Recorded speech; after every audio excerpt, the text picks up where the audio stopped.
नमस्कार मैत्रिणींनो, पुन्हा एकदा तुमच्या संध्याकाळच्या व्लॉगमध्ये स्वागत। तर आज आहे श्रावणी सोमवार आणि माझ्या मुलीचा 16 सोमवारचा उपवासही आहे। तर मी उपवास होण्यासाठी काय काय बनवले ते पाहूया आपण। चला तर मग पाहूया।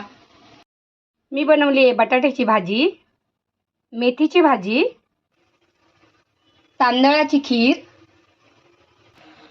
ओल्या खोबऱ्याचे गुलाबजाम, गवारीच्या शेंगा, मस्त चटपटीत सुकी गवार, त्यानंतर छान गरमागरम भात, दाल तडका, गरमागरम चपाती आणि सोमवार स्पेशल चुरम्याचे लाडू हे खास नैवेद्यासाठी बनवलेत।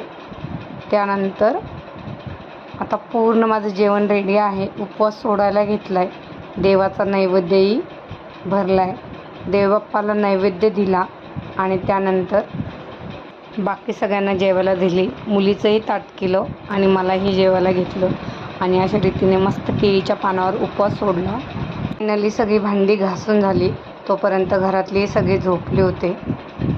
सर्वात महत्त्वाची टीप, जेव्हा आपण 16 सोमवार करतो तेव्हा ते सोडताना जेवणामध्ये कांदा आणि लसणाचा वापर करायचा नाही। तर चला भेटूया पुढच्या